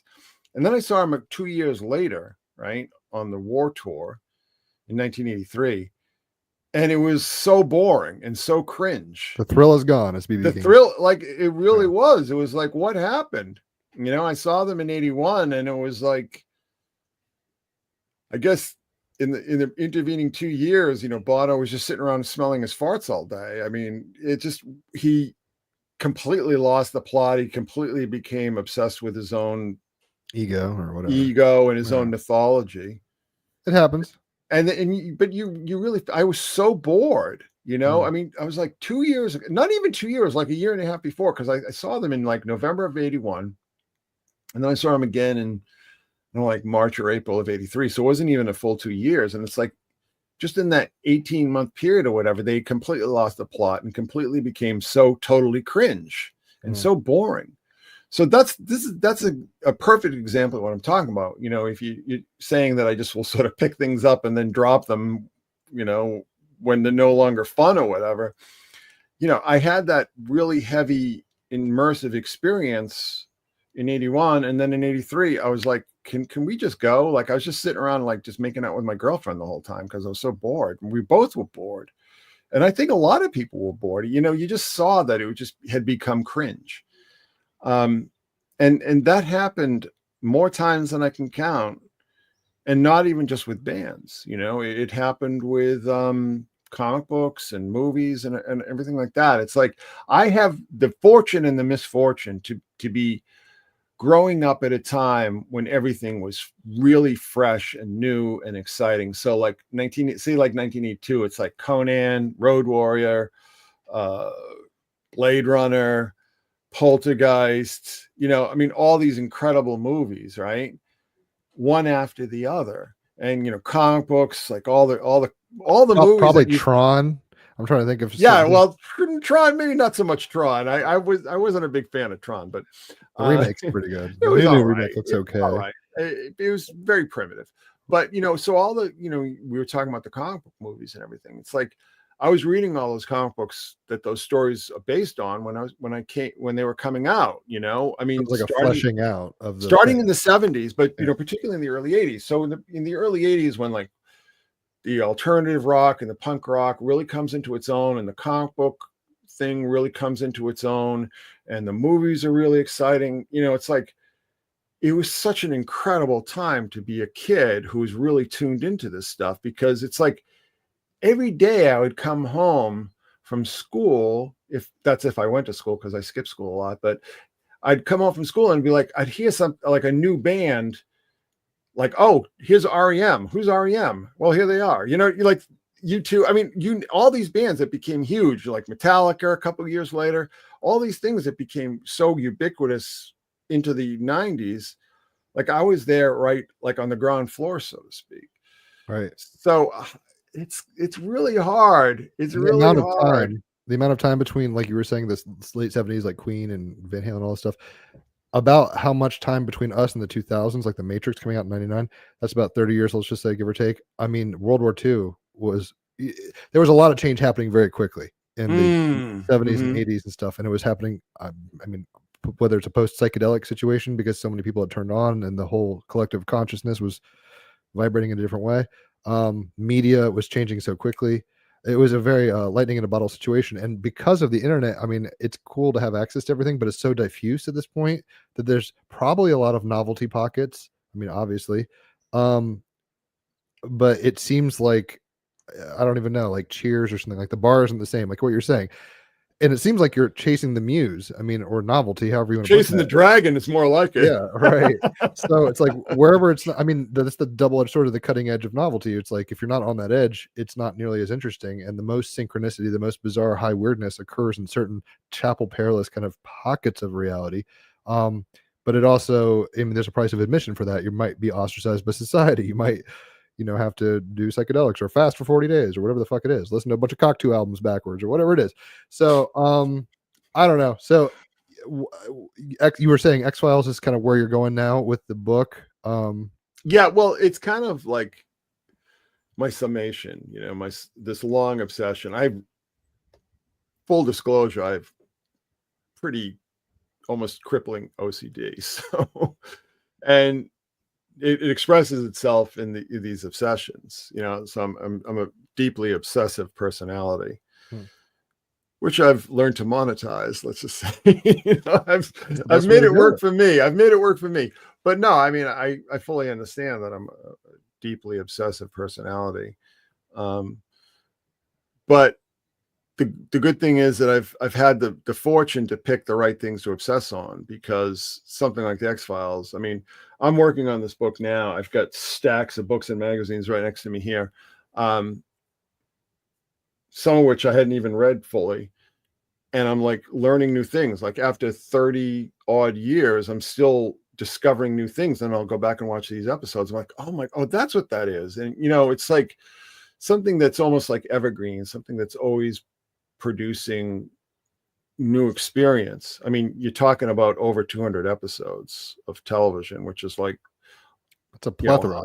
It's like watching 100 movies. You know what I mean? Yeah. So you have this whole very deep and rich rabbit hole to descend into, and that's kind of like the things that have obsessed me are the things it's almost like, oh yeah, this Cocteau Twins thing, I really like this thing, I really like her voice and everything, and then you just realize that particular rabbit hole has no bottom. It like I use the expression, it never ends, and it literally never ends. It's like it's constantly refreshing itself, it's constantly expressing itself, it's constantly writing itself onto our experiences, even though we don't realize it. And I've done kind of these large posts on the blog sort of cataloging all that so people can understand what I'm saying. But how much of that do you think is intentional? Like with things, I mean, I'm guessing if you're into the X-Files, you probably watch Twin Peaks. So David Lynch, he was a Capricorn with an Aquarius moon, I think, or vice versa, I forget. Anyway, there's a really good 4 hour, if you've got 4 hours, there's like what Twin Peaks really means. And assuming you've watched season 1, 2, the movie and the return, it breaks it down, and it's like it doesn't pop the balloon, but you start seeing things in such a way where it's like you can't see it any other way. And it's like, I wonder, kind of like what you did with your writing, and the X-Files people posted it. It's like, I don't know sometimes if people holding the flame know what they're doing to the highest level of like high magic, you know what I mean? Like they're just kind of channel vessels, and maybe the fumes you're huffing, they didn't even intend, but they're there. Yeah. Well, I'm always really more interested in the things that get expressed unintentionally and unconsciously. Right. To be honest with you, like I find like when people put stuff in intentionally or too obviously intentionally, I find it really boring. Right. I'm really fascinated by the idea of these things emanating of their own accord. And, somebody like Lynch, who was so deeply involved with TM, Transcendental Meditation. Blood through for sure. Yeah, I think that guy, he reached some levels of consciousness, some samadhi, some awareness. Yeah, that most of us never will. I think he's just one of those rare birds that somehow was able to tap into streams that we might have like an intellectual concept of, but we have no experience with. And I think he was there. And that's what fascinates me about his work. But it's also the power of dream. I mean, what he really started to do, starting with, I think Lost Highway would be the first expression of that, but he really wanted to put dream on film. No, actually Fire Walk With Me, I think would be when his work really changed. Really, it was always weird and it was always surreal. But I think this impetus that he had to really translate the full immersive power of dream onto film. Like I said, I believe it starts with Fire Walk With Me. And, it's also very polarizing. I mean, a lot of people like violently hate his stuff. Like even people that you think have more of like an intellectual bent or what have you, artistic bent. I mean, there are a lot of people who really hate, Twin Peaks, Fire Walk With Me, or hate, particularly stuff like Lost Highway and Inland Empire. I mean, even Mulholland Drive, which is sort of the most commercial, accessible expression of that impulse that he has.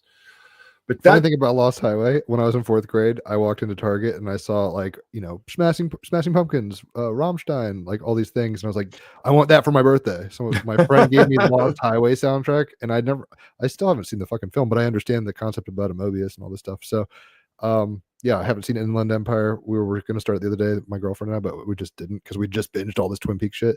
You got to watch this YouTube thing. I mean, I wouldn't throw something your way if you've got some time. You'll never be the same. It's kind of It's fascinating. It's great. It's got like 5 million views or something. It's not like a small thing. Please do send it to me. Yeah. I'll post it in here somewhere, or yeah, I'll send it to you.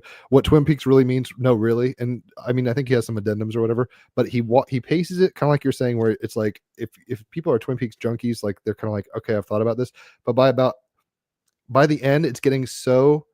I mean, it's like the most high level literalism is the best way I can put it. You just can't unsee it. I mean, it's like. Yeah, there's no words it's like a drug trip kind of, but people tend to try to romanticize and kind of see, and it's not that it can't be there, because I've heard other interpretations of Twin Peaks where it's like very occult, very kind of surreal, whatever, but this is like every scene almost broken down, every character interaction, all dialogues, to the degree where it's like it can't be anything else. This has to be what it is. Like, this has to be what it is. It's a very eye-opening moment. So if you're a David Lynch fan, anybody in here, check it out. You'd think I work for the fucking guy because I'm plugging it so hard, but it's like really, really. I made my girlfriend watch all of Twin Peaks, and I'm like, now we have to watch this because now you'll get it. Like, what did we just fucking watch? Like, what does it mean that there's lights flashing on their faces and all sorts of stuff? Like, it has a real, tangible veritas to it. So I'd love to hear your opinion on it. We can start. I please do. You know, I'm gonna send it to you, bro. Yeah. I know. I geek out and tag you sometimes when I see quotes and stuff. I mean, I'm a little trickster, Sun and Moon Gemini. So I do stupid shit with memes and all that. That's what Team Rabbit Hole started as a meme page. But no, I really appreciate what you're up to. I'm gonna pay more attention to what you're up to. Even though we're obviously on a generational kind of schism where you're like the elder statesman or like the senior in high school shaking your car keys, and I'm the freshman being like, I don't even know where the school is. I feel like you're a kindred, your soul family for sure. You're on the wave, and I appreciate that people like you have the balls and the creative ingenue. Like you're an artist, right? So it's like, and that takes many forms. But you're speaking in riddles, and I hope people pick up what you're putting down because it's very accessible, and for what it is, good God, and also it's going to initiate people into their own journeys of internal exploration, essentially through symbol, myth, all these things, culture. I mean, whether it's true this chick is a Sybil and she's like channeling all this shit for the Cocteau twins or not isn't even the point.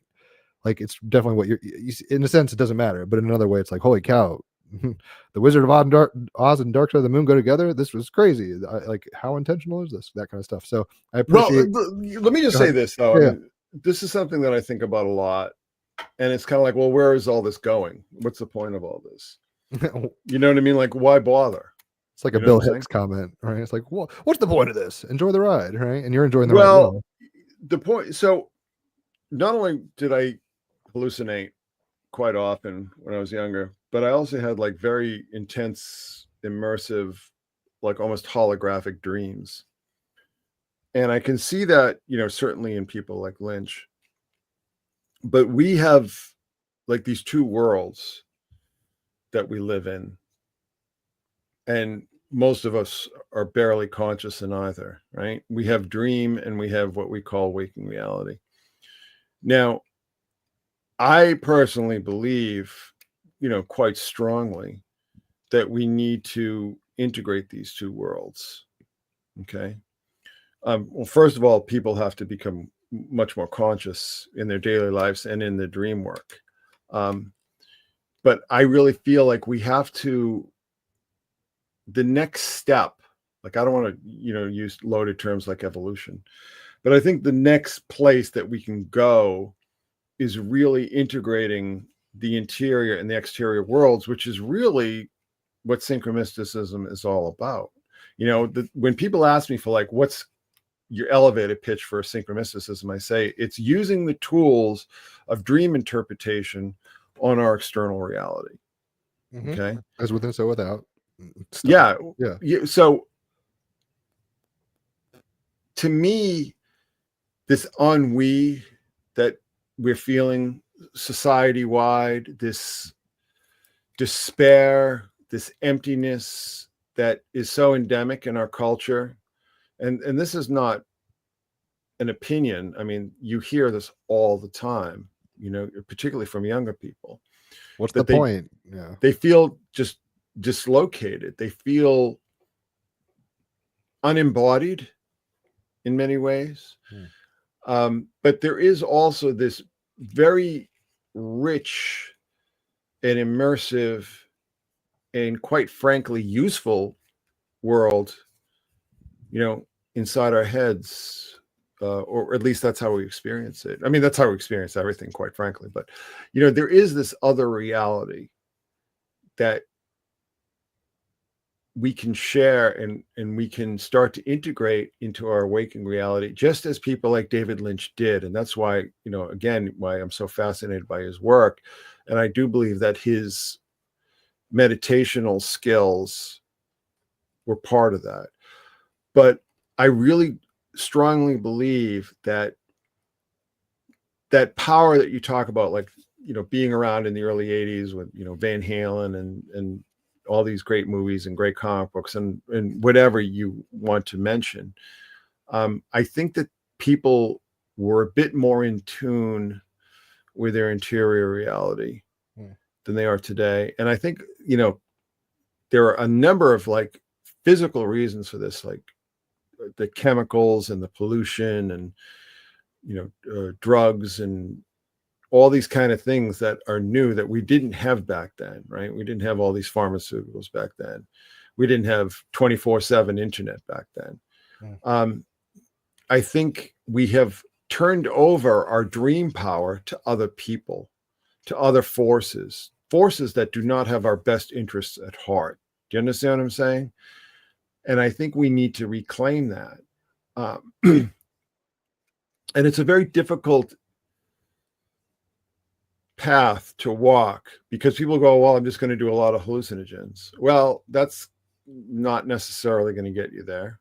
You know what I mean? Correct. That might take you on a totally different direction. The Sid Barrett. Yeah, exactly. The hallucinogens can take over. Acid casualties are a real thing. There are a number of different things that people create idols of, let's just say, and they boil everything down to this or that or this or that, when they need to get all the horses hooked up to the carriage, so to speak, right? I mean, but I believe personally that it all starts with starting to integrate the inner reality, or what we call the inner reality, with that outer reality. And to me, mysticism is a very important part of that process, because it's experiential. And to me, it's triggered when you reach those moments when you attain that sense of wholeness, you attain that sense of completion, right? Where the inner and the outer, or the upper and the lower, I mean, whatever you want to call it, it doesn't matter. These are just words. When these experiences really start to cohere, okay, where you really start to integrate them and feel them concurrently. Do you understand what I'm saying? Oh yeah, the yin, and it's not just yin, it's not yang. You see the symbol, you understand it. Yeah. So that to me is like, that's the next step, like that's the next phase. And I'm spending a lot of time figuring out how I'm going to present this to people and make this something that they can participate in. One of the things I really want to do is a conference, but it has to be done. Shit, I'll go do a conference. Yeah, thank you. But so many people, the dopamine circuits in their brains are fried from too much social media, too many pharmaceuticals being used. There are so many roadblocks to this process that we need to not only learn how to overcome, but to share with others how we overcome them. Okay. But this, to me, it's like, it's not enough to just everything be bits and bytes and Zoom calls and StreamYard and YouTube and all the rest of it. I think it's great. Don't get me wrong. I think it's really great, but we have to take it we have to take it to the next level. We have to take it to the next step. And I think almost by definition, that is going to require physical proximity, tactility, right? Physical experience, auric bonding, like I said, smells like. So I go to the like there's a, what is it? I actually, where did I get those soaps? So, all right. So I went to this like health fair last fall And I got these great soaps, like these great kind of like new age natural soaps, right? Mm-hmm. And just showering, taking a shower and washing yourself up with these scents, right? And these herbs or whatever they are. It's a kind of magic. It provides you with a different experience than just like, showering up with the ivory of the Irish Spring or something, I mean, it changes your experience. Yeah. And that's why I think that like our sensory input has been neglected as far as mystical experience goes. And it's something that we need to reintegrate into all this work that we're doing. It can't just be about rabbit holes and giant synchronicity, Intellectual circle jerking. I got you. Yeah, it has to have a real world Praxis application. Yeah, the theory has to have a practice, and that's really kind of what I feel myself being like dragged kicking and screaming towards. But it's really important because people are melting down, people are just burning out. There's a lot of mental health issues. I mean, there's just a lot of unwellness that I think comes from being disengaged from this deeper world that is accessible to all of us. You don't need magic, you don't need drugs or whatever. I mean, every night we dream. They don't hurt if if you know how to use them, but I'm saying you don't need them. Mm-hmm. This, just dreaming is accessible to all of us. If you start to just write down your dreams, you are going to have an epiphany. Believe me, you're going to start to see things differently if you write your dreams down every night or every morning or whatever. It's going to change your experience, and that's kind of where it's at. I mean, I see this need arising in so many different people, particularly people in our circles as well.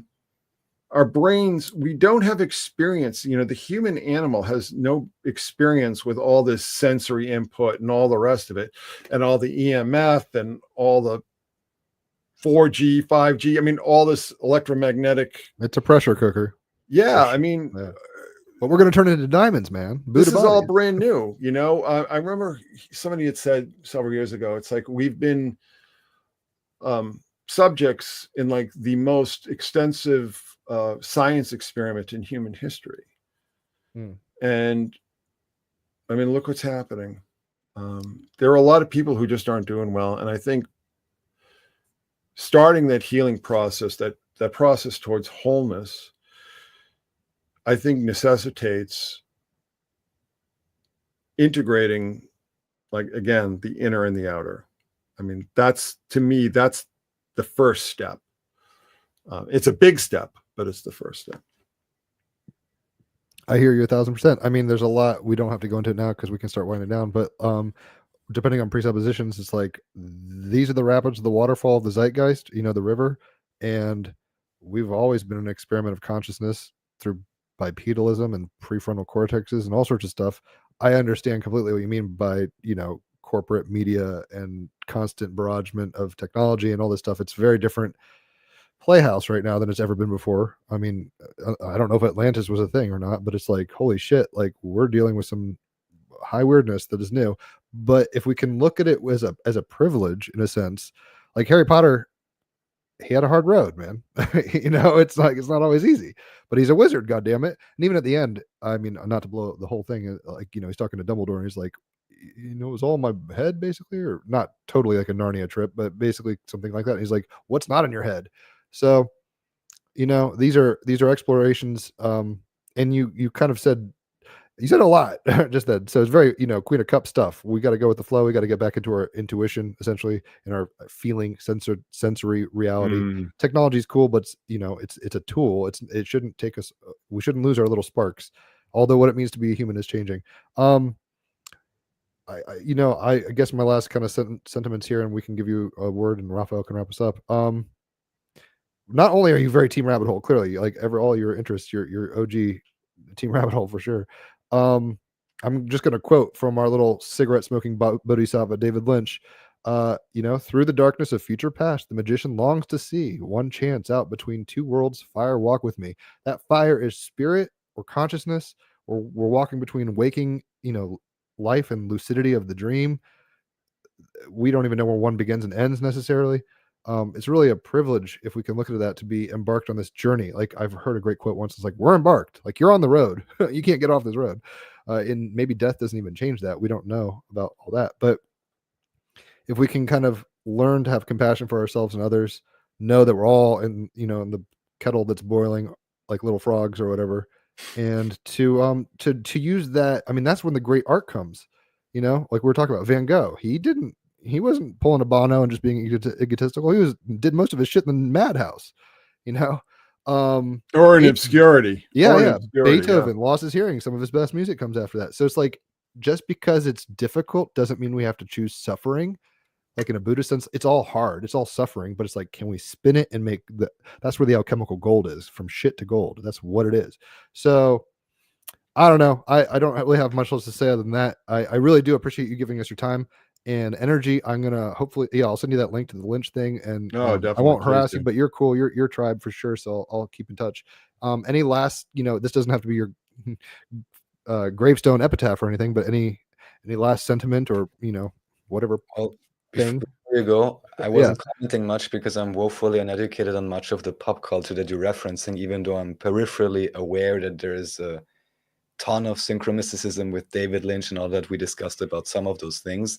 But what I can glean is you and also Jim, I know, both like good art direction and music and storytelling, and even some of the themes that you talked about now may be reflected in the recent, of all things, a video game. If you haven't stumbled across it yet, it is called Clair Obscur Expedition 33, and it has quite a few themes. I mean, first of all, the music is wonderful, the gameplay is interesting, the graphics for a game actually is decent, and so whether you approach it from the music angle or the storytelling and the world building, it may be something that you enjoy. And what's also interesting is that it's not a rehash of anything, but it's actually, from what I can tell, a completely new story that also touches on this very idea, without spoiling too much, of what is real, what is, let's just say, within the painting.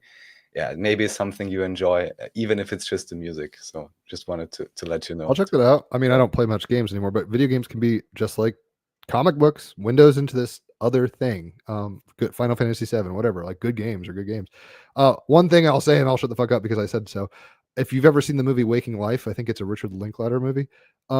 Really solid film. It's the philosophical vignette thing. That and The Big Lebowski were the only two movies I owned in high school, but really solid. But the whole point of that thing is like, dream is destiny, and Queen of Cups card indeed. It's like, we're walking on a dream, and it feels very real. Like Bill Hicks, it's like, thrills and spills and all that stuff. And just engage with it well, guys. Engage with it well. That might look different for everybody's personal beliefs and definitions, but the more participatory and the more engaged and the more excited you can be about life, the better the fucking alchemical results, I guarantee.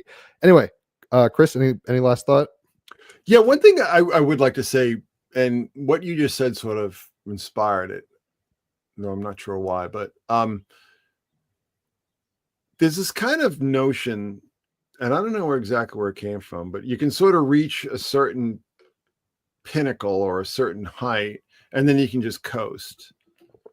So if you're interested, say, in like, this kind of material that we're discussing, you can sort of just get into it, and then you can just say, all right, well, whatever. Rest on your laurels or something. I think that, immersion is really important. Like participation. Participation, and also repetition. Repetition is a mother of skill. So going, I'm lucky because I have OCD. It's kind of a weird thing to say, but I'll go over the same things countless numbers of times until I find what I'm looking for. But you can't, you don't like achieve Satori and then just go watch football games or something, and just leave those pursuits behind. It's an endless process. it's a perpetual process. It's a lifetime commitment. It's a lifestyle, not a hobby. Yeah. So like Yeah, if you're interested in mysticism and related topics, why is this camera just I don't know, but I love it. It's like ghost mode. Yeah. You really need to do it every day, right? Mm-hmm. Or do it regularly. It's kind of like exercise. You can't just like exercise and just say, okay, I'm in shape, because you're going to fall back out of shape. And it's the same thing with these kind of more elusive mystical pursuits. You know, there isn't a point that you can reach and you can just sort of stop. It's something, it's like exercise. You have to exercise every day, and you have to sort of immerse yourself in these topics every day, because there are certain cases where you have a certain tool set that you're not quite sure how to use, and it can sort of lead you in bad directions, you know, black magic and things like that. So I think that sticking at it, even if you feel like you've realized or achieved your goals or whatever, stay in it. And like I said, this whole thing that I want to create, I don't know if I can create it, but help create or help inspire a culture that is about embodiment, that is about proximity, that is about physicality, and not just endless blog postings, Pontifications. Yeah, I mean, I think that we need to get back to the body. You know, when you talk about like punk rock and everything like that, I mean, yeah, I mean, most of the music was just god awful, but it was intensely physical, right? It was very much like a rite of passage kind of thing, you know. And it did change me. It changed me physically. I became like much tougher, let's just say. And it was very embodied. It was maybe a little too embodied. Right? Well, like a reaction to prog rock, right? Genesis and Yes are doing these like 40-minute songs. Yeah, well, exactly. But they're like, you know, let's just do 2 chords loud. But you know, but there's something to be said for that too. But we've lost like the internet, I think, is in so many ways has taken the human away from us, and we need to reclaim the human. It's just basically, if you watch the new Black Mirror stuff, yeah, reclaim the fire that we're walking. We are that fire. That's why I quoted that thing. You get it, dude. You're saying it. Black Mirror, if you haven't seen it, check that shit out. It's like the Twilight Zone modernized. It's crazy. But yeah, we're losing something, but hopefully we'll get something. Law of equivalence. I don't know. I'm hopeful. All right, gentlemen. I know you have dogs to deal with, and Raphael is patiently probably ready to pull the trigger on this. So once again, thank you so much for your time and energy. You're dope in my book, and yeah, hopefully our paths cross in the near future in the IRL in real life. If you host a thing, let me know, because I'll totally should go. Absolutely. Word. All right. Thank you very much for joining, Chris. Thank you, Jim, as always, and thanks everyone for listening. It was very enjoyable to listen to all your stories and your experiences, and wishing you all the best. Thank you, Jim. Thanks everyone in chat, and catch you all next time. Thank you.